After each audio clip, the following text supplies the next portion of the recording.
8:41 right now. Artificial intelligence is reshaping the workforce, and One Charlotte Group is helping students get ahead. Through competitive robotics, young people develop skills that can lead to high-paying careers in STEM fields.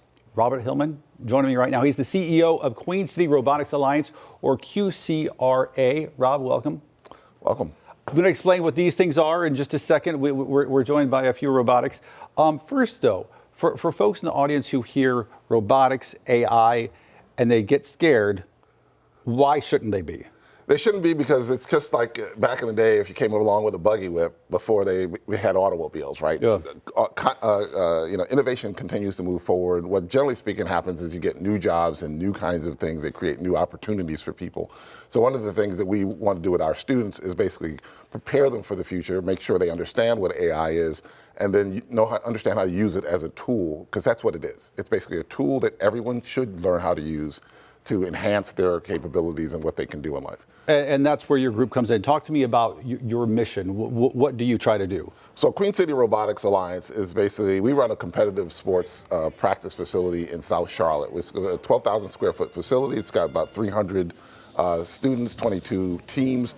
Each of those teams are distributed in elementary, middle, and high school. And what we do with those teams is each one of them is run as a business. And so what happens is the kids get involved in the team in a variety of different roles. So they can be in an engineering role, but they can also be in a marketing role. They can be in a communications role. And so it's by doing that, we give them hands-on experience and expose them to different roles, so that by the time they get to college, or just before, by the time they apply to college, they kind of understand what they're good at, what they want to do, what excites them, what gets them excited, and charges them up and gets them out of bed. And I'm assuming you've seen some transformations. Not everybody comes in super tech savvy. You've seen that change over time, I assume. Absolutely. It's a transformative program in a lot of different ways. So sometimes we offer summer camps and introductory classes that are kind of akin to offering basketball camps, where people learn how to dribble, pass, and shoot, for people to learn how to code and build robots.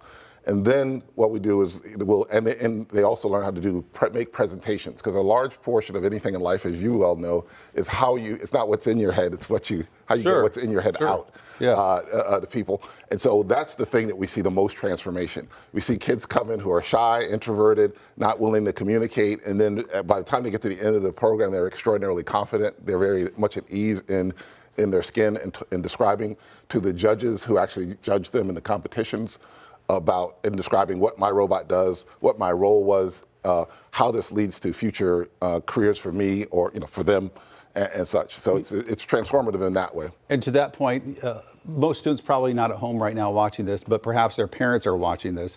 What do you say to them about why this is probably a smart move for their kids' career, professional futures? Oh, absolutely. It does great things in terms of, it's a sport. Yeah. Think of it as a sport, because that's kind of uncommon. Think of it as a sport. Just like you send your kid off to play basketball, baseball, football, and learn how to operate on a team, right? Working increasingly in your workplace, I'm sure, you have a team of people who put this production together, and you've got to be able to pass off to the other team and learn how to work collaborative and how to compete with one another, but also how to cooperate with one another.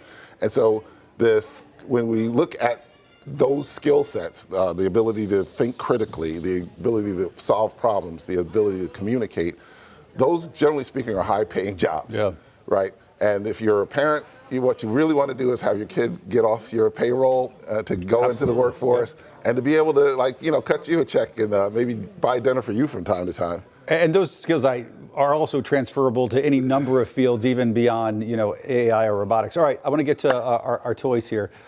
Explain, okay, what do we have here? We got a couple right here, then we have one on the ground as well. So what we have, there's also a larger format robot that I couldn't lug in here today, so pardon me that. That's the high school robot, and that's the one that those robots went to the World Championship. These robots are from what we call the Middle School League. Okay. And so they're roughly about the size of a microwave oven. Yeah. This year's challenge, basically, you had to pull in this ball right into the robot and then shoot it out of this into a goal. Okay. This turret here allows the robot to acquire the target. You'll also see that there's a camera on there, and on the target there are QR codes, and so the robot can move and shoot towards the target and basically score points.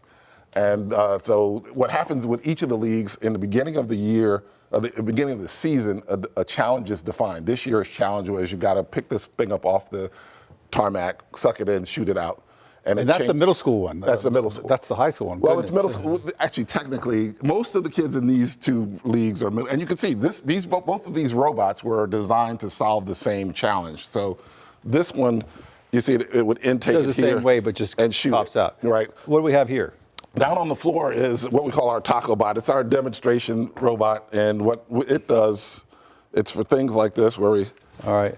So if you want to drive, that's forward, that's backward, that's. Me driving is dangerous, I tell you. Okay.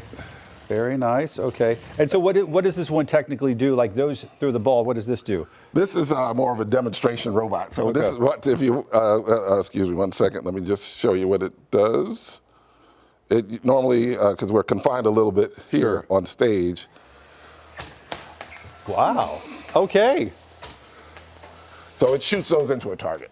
I'm glad it was faced that way. That's actually really cool. By design, right? So it's like one part robotics, one part athletic sports as well. Absolutely. That's it's the a competition game. part. In the competition, it's because what happens with human beings when they compete, totally. right? They come up with the best ideas, right? And so one of the things that also happens with the kids is like you're trying to teach, they need to learn physics, they need to learn algebra, they need to learn all these trigonometry. Well, it's nothing like having a robot, right, where you can test that stuff out versus sitting in a classroom, right, having somebody talk at you. And so we kind of what we say is we trick them into learning, because in order for your robot to beat the other robot, you've got to learn the science, math, engineering to beat the other guy or the other girl in particular. Makes it fun. That makes it absolutely fun. It's the most enjoyable thing. I went to the World Championships with my two teams that went and qualified to go to World Championships. One of the teams, City Robotics, was one of the top 24 teams in the world out of 3,700 teams at that event. So it was a great time. And the best thing was when the students lit up and were like, "Thank you, Mr. Hillman." I like it, I'm sure. Rob, thank you, sir. Thanks for coming in. My pleasure. Really cool stuff. Thank you for having me out here. I would be remiss not to say that the Arts and Science Council, through their Culture Blocks program, has set up a couple of opportunities for this summer to invite everyone out to the rec centers. We were at 6 rec centers throughout the summer. It's basically 1:30 to 3:30 on a Saturday.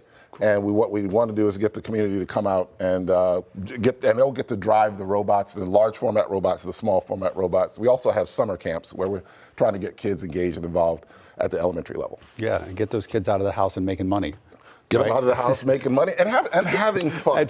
Having fun too. That's also important. Money's very important. That's true. But you know, because I've made money. I've made money where I wasn't having fun. It's better to do it. I love making both money at the same time. Both at the same time. Rob, thanks, sir. Appreciate it. My pleasure. We're back after this.